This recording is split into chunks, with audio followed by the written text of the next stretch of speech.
Sri Kuberan TV நேயர்களுக்கு astro KS ஐயங்காரின் பணிவான நமஸ்காரங்கள். மாத பலன்.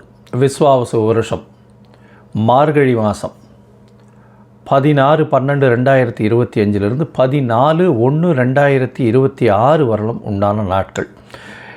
இந்த காலகட்டத்தின் பலன்கள் மேஷம் முதல் மீனம் வரை எப்படி இருக்குன்னு பார்க்கலாம். ஒரு ராசிக்கும் கடைசி மாதம் தட்சிணாயனத்தில் இது அதாவது தேவர்களுக்கு தெய்வங்களுக்கே உண்டான மாதம்.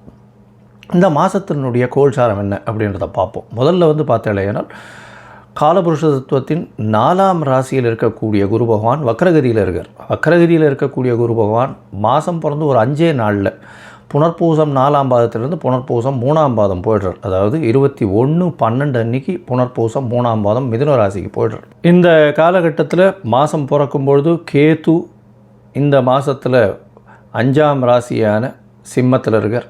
இந்த மாதத்தில் 8ஆம் ராசின்னு சொல்லக்கூடிய விருச்சிகத்தில் புதனும் சுக்கிரனும், தனுசுல சூரியனும் செவ்வாயும், கும்பத்தில் சனியும் ராகுவும் இருக்கா. இந்த மாதத்தில் வரக்கூடிய மாற்றங்கள்னு பார்த்தோம்னா 21ஆம் தேதி குரு வக்ர நிலையில் இருக்கக்கூடிய குரு புனர்பூசம் 4ஆம் பாதத்திலிருந்து புனர்பூசம் 3ஆம் பாதம் மிதுன ராசிக்கு போய்டுறார். 22ஆம் தேதி புதன் இந்த மாதத்தில் 22/12/2025 அன்னைக்கு விருச்சிகத்திலிருந்து தனுசுக்கு போகிறார். அதற்கப்புறம் 27ஆம் தேதி சுக்கிரன் இந்த மாதத்தில் 22ஆம் தேதி சுக்கிரன் விருச்சிகத்திலிருந்து தனுசுக்கு போகிறார். 27/12/2025 அப்போ புதன் விருச்சிகத்திலிருந்து தனுசுக்கு போகிறார்.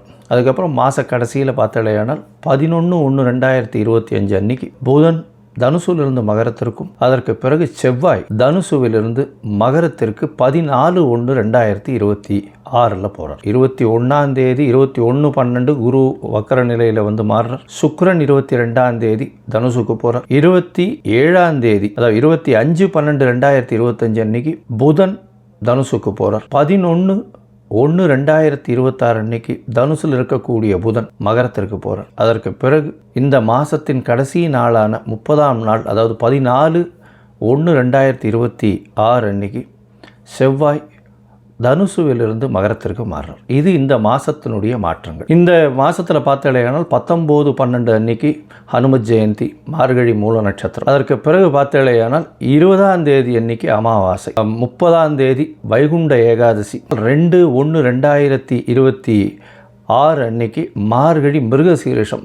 மார்க்கண்டேயன் பிறந்த நாள், அதாவது மிருத்துஞ்சய ஹோமம் பண்ணுவா. உடல் நலம் குன்றியவர்களுக்கு உடல் நலத்தில் ஏற்றம் கொடுக்கக்கூடிய ஹோமங்கள் பண்ணக்கூடிய நாளாக கருதப்படுகிறது. 3/1/2026 அன்னைக்கு ஆருத்ரா, திருவாதிரை நட்சத்திரம், பௌர்ணமி வேறு. ஏன்னா திருவாதிரைன்னும் போது பௌர்ணமி, தனுர்மாசம் வரக்கூடிய பௌர்ணமி ஆருத்ரா சிவன் கோவிலில் மிகப்பெரிய விசேஷம் கொண்டாடக்கூடியது. அது விரதம் இருந்து அந்த ஆருத்ரா தரிசனம் முடிச்சுட்டு தான் எல்லாருமே சாப்பாடு சாப்பிடுவாங்க. ஆருத்ரா களி ரொம்பவுமே விசேஷம். 11/1/2026 அன்னைக்கு கூடாரை வெல்லும் சீர் கோவிந்தா உந்தன்னை அப்படின்னு 27வது பாசுரம் வரக்கூடியது. அதாவது கூடாரை வள்ளின்னு சொல்லக்கூடிய 27வது பாசுரம். அது மிகவும் வசதியான பாசுரமாக சொல்லப்படுகிறது.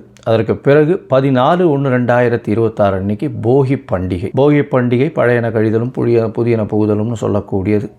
தேவையற்ற விஷயங்கள் எதையும் வச்சுக்காமல் வெளியில் போட்டுட்டு, அதாவது மனசுக்குள்ளே இருக்கிறதும் சரி வெளியில் இருக்கிறதும் சரி அகமும் புறமும் தூய்மை அடையக்கூடிய ஒரு விஷயம். ஏன்னா அதுக்கு அடுத்த நாள் மகரத்துக்கு போகிறார் சூரியன். உத்தராயணம் பிறக்கிறது மிகப்பெரிய ஏற்றமான காலம். எல்லா விதமான நன்மைகளும் நடக்கக்கூடிய காலம். இப்போ நடந்ததை விட அதிகப்படியாக நடக்கக்கூடிய விசேஷங்கள் உண்டு. சரி, இப்போ மேஷம் முதல் மீனம் வரை ஒரு ராசியாக என்னென்ன மாற்றங்கள் என்னென்ன ஏற்றங்கள் இருக்குன்னு பார்ப்போம். துலாம், சித்திரை, சுவாதி, விசாகம் இந்த 3 நட்சத்திரம் 9 பாதங்களை கொண்ட ராசி. ராசியின் அதிபதினு சொல்லக்கூடியவர் சுக்கிரன். உங்களுடைய ராசிக்கு பார்த்தாலேயானால் இந்த மாதம், அதாவது விஸ்வாவசு வருஷம் மார்கழி மாதம் 16/12/2025 14/1/2026 வரலும் உண்டான காலகட்டத்தில் ராசிநாதன் 2ஆம் இடத்துல இந்த மாதத்தை ஆரம்பிக்கிறார். இந்த மாதத்தில் ஆரம்பிக்கும் பொழுது 2ஆம் இடத்துல இருக்கார்.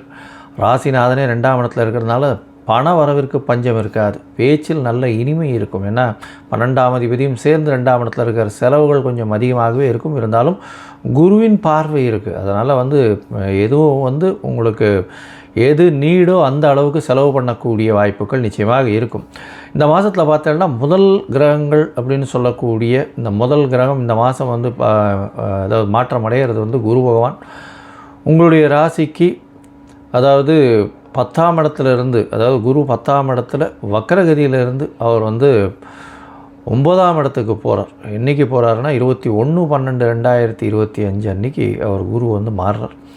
இந்த காலகட்டத்தில் 9ஆம் இடத்துல குரு பகவான் போகிறது ரொம்ப பெரிய விசேஷம். அது வந்து ஒரு பெரிய ஏற்றத்தை கொடுக்கும். தந்தையின் உடல்நிலையில் நல்ல ஒரு ஏற்றம் இருக்கக்கூடிய காலகட்டமாக இருக்கும். இந்த காலகட்டத்தில் பார்த்தலையானால் உங்களுடைய ராசிக்கு 11ஆம் அதிபதியும் 3ஆம் இடத்துல இருக்கிறது முயற்சி ஸ்தானம். எல்லா விதமான வெற்றிகளும் வந்து சேரக்கூடிய வாய்ப்பு. உங்களுடைய ராசிக்கு 5ஆம் அதிபதி 5ஆம் இடத்துல இருக்க குழந்தை பிராப்தி ஏற்படக்கூடிய பாக்கியம் நிச்சயமாக உண்டு. குருவின் பார்வை வேறு வருது. புத்திரகாரகனானவர் அதாவது புத்திரஸ்தானத்தை பார்க்குறார். அதாவது புத்திரகாரகன்னு சொல்லக்கூடியவர் குரு. அவர் வந்து புத்திரஸ்தானம்னு சொல்லக்கூடிய சனியினோட வீடான கும்பத்தை பார்க்குறார். புத்திரஸ்தான அதிபதியும் ஆட்சி பெற்று போயிருக்கார். இதுக்கு மேலே என்ன வேணும்? குழந்தை பாக்கியம் நிச்சயமாக உண்டு. குடும்பத்தில் நல்ல ஒரு சந்தோஷமான விஷயங்கள் நடக்கும். சந்தோஷத்திற்கு பஞ்சமே இல்லாத காலகட்டமாக இருக்கும். 3ஆம் இடத்தில் சூரியன் இந்த மாதம் ஆரம்பத்திலிருந்து, ஏன்னா தனுர் மாதம்னாலே 3ஆம் இடத்துல சூரிய பகவான் இருப்பார். அதை தவிர வந்து உங்களுடைய ராசிக்கு சப்தமாதிபதியும் 3ஆம் இடத்துல இருக்கார். அதனால் வந்து பார்த்தேன்னா இந்த ஆண் மலட்டுத்தன்மைன்னு சொல்லக்கூடியவர்களுக்கு மலட்டுத்தன்மை அற்று இருக்கக்கூடிய வாய்ப்புகள் நிச்சயமாக உண்டு. அவர்களுக்கு கவுண்ட்ஸ் அதிகமாக ஏறக்கூடிய வாய்ப்புகள் உண்டு. அதனால் இந்த மாதத்தில் நிச்சயமாக அவர்களுக்கு கருத்தரிக்கக்கூடிய கணவன் மனைவிக்கு ரொம்ப நாளாக குழந்தை இல்லாதவர்களுக்கு கருத்தரிக்கக்கூடிய வாய்ப்புகள் உண்டு. எழுத்து பணியில் இருக்கிறவங்க நல்ல ஒரு ஏற்றம் கிடைக்கக்கூடிய காலகட்டமாக அமைய போகிறது. அதோடு பார்த்திங்கன்னா கலைத்துறையில் பெரிய வெற்றியை அடையக்கூடிய வாய்ப்புகள் நிச்சயமாக உண்டு. சொந்த தொழில் செய்கிறவங்களுக்கெல்லாம் வந்து பெரிய ஏற்றம் இருக்கக்கூடிய காலகட்டமாக அமையும். சொந்த தொழில் செய்கிறவங்களுக்கெல்லாம் பெரிய மாற்றங்கள் வரக்கூடிய வாய்ப்புகள் உண்டு. இந்த மாதத்தில் பார்த்திங்கன்னா 3ஆம் இடம் வலுப்பெற்று போகிறது. ஏன்னா சுக்கிரனும் புதனும் சேர்ந்து 3ஆம் இடத்துக்கு போயிடுறாங்க. 21ஆம் தேதி குரு மாறுறார். அதுக்கப்புறம் வந்து 22ஆம் தேதி அன்றைக்கே சுக்கிரனும் வந்து 3ஆம் இடத்துக்கு போயிடுறார். அதுக்கப்புறம் புதன் 25ஆம் தேதி போகிறார். இந்த மாதிரி இருக்கிறதுனால 5ஆம் இடம் 3ஆம் இடம் வலுப்பெற்று போகிறது. 3ஆம் இடம் வலுப்பெற்று போகிறதுனால இளைய சகோதரர்களால் அதிக லாபம் ஆதாயம் வரக்கூடிய வாய்ப்பு உண்டு. இதில் என்ன இன்னொரு விசேஷம் அப்படின்னா பரிவர்த்தனை யோகம் அமையிறது. குருவும் புதனும் பரிவர்த்தனை பெற்று இருக்கக்கூடிய காலகட்டமாக அமையிறது. நல்ல ஒரு பெரிய ஏற்றம். அதனால் புதன் தன்னுடைய வீட்டில் ஆட்சியாகவும் குரு தன்னுடைய வீட்டில் ஆட்சியாகவும் இருக்கக்கூடிய காலகட்டம். 3ஆம் இடம் வலுப்பெற்று போகிறது. 3ஆம் இடம்னு சொல்லக்கூடியது உங்களுடைய இளைய சகோதரர்கள் மூலியமாக அதீதமான லாபங்கள் வரும். கலை துறையில் இருக்கிறவங்களுக்கு, எழுத்து பணியில் இருக்கிறவங்களுக்கு பெரிய வெற்றி கிடைக்கக்கூடிய வாய்ப்புகள் நிச்சயமாக உண்டு. காது சம்பந்தப்பட்ட விஷயங்களில் ஏதாவது ஆப்ரேஷன் பண்ணணும்னு பார்த்துருந்தீங்கன்னா இந்த காலகட்டம் நல்லபடியாக இருக்கும். மொத்தத்தில் பார்க்கும்போது இந்த துலா ராசிக்காரர்களுக்கு நல்ல ஒரு ஏற்றமான காலம். குழந்தை பிராப்தி ஏற்படக்கூடிய வாய்ப்புகள் நிச்சயமாக உண்டு. ஆண் மலட்டுத்தன்மை போகக்கூடிய வாய்ப்புகள் உண்டு. உடல்நிலையில் நல்ல ஏற்றம் இருக்கக்கூடிய காலகட்டம். இவ்வளோ நாளாக ஸ்ட்ரெஸ்ஸாக இருப்பீங்க. ஸ்ட்ரெஸ் எல்லாம் போய் நல்ல ஒரு ஏற்றம் இருக்கக்கூடிய காலகட்டம். எந்த ஒரு விஷயத்திலும் நிச்சயமான வெற்றி கிடைக்கக்கூடிய வாய்ப்புகள் உண்டு. உங்களுடைய பதவி புகழ் அந்தஸ்து கௌரவம்லாம் ஏறக்கூடிய வாய்ப்புகள் நிச்சயமாக உண்டு. படிக்கக்கூடிய மாணவர்களுக்கு நல்ல ஒரு ஏற்றம் கிடைக்கக்கூடிய காலகட்டம். வெளிநாடு போய் படிக்கணும்னு பார்க்குறவங்களுக்கெல்லாம் நல்ல ஒரு ஏற்றம் கிடைக்கும். புதிய மாறுதல்கள் ஏற்றங்கள் கிடைக்கக்கூடிய வாய்ப்புகள் நிச்சயமாக உண்டு. இந்த மாதத்தில் பார்த்திங்கன்னா உங்களுடைய உடல்நிலை நல்லபடியாக இருக்கும். தந்தையின் உடல்நிலையில் பஞ்சம் இருக்காது. நல்ல ஒரு ஏற்றம் இருக்கக்கூடிய காலகட்டம். தாயின் உடல்நலத்திலும் நல்ல ஒரு ஏற்றம் இருக்கக்கூடிய வாய்ப்புகள் உண்டு. பண வரவிற்கு பஞ்சம் இருக்காது. குடும்பத்தில் நல்ல ஒரு ஏற்றமான காலமாக அமைய போகிறது.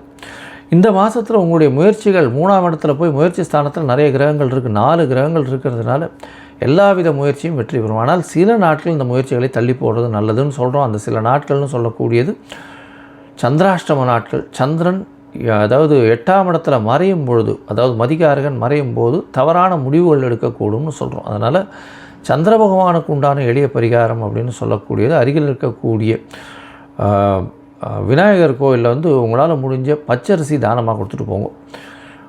அந்த சந்திராஷ்டம தினம் என்ன இன்றைக்கின்னா 31/12/2025 2ஆம் தேதி வரணும். 2/1/2026 வரணும் வந்து சந்திராஷ்டம தினம். இந்த மாதத்தில் வந்து இந்த துலா ராசிக்காரர்கள் அந்த கண்டிப்பாக மல்லிகை பூ வாங்கி கொண்டு போய் இங்கே இதில் கொண்டு போய் கொடுங்க. அதாவது வரதராஜனுக்கு போய் சாத்திட்டு வாங்க. நல்ல ஒரு ஏற்றம் கிடைக்கும். வெள்ளை நிற பட்டாடை, வெள்ளை நிற வேஷ்டி, அந்த மாதிரியான விஷயங்கள் கொண்டு போய் அந்தணர்களுக்கு தானம் கொடுங்க. பால் வந்து தானம் கொடுத்துட்டு வாங்க. பெரிய ஏற்றம் கிடைக்கும். இந்த மாதத்தில் உங்களுக்கு நிச்சயமாக அளப்பரிய ஒரு பெரிய செயலை செய்யக்கூடிய காலகட்டமாக அமைய போகிறது.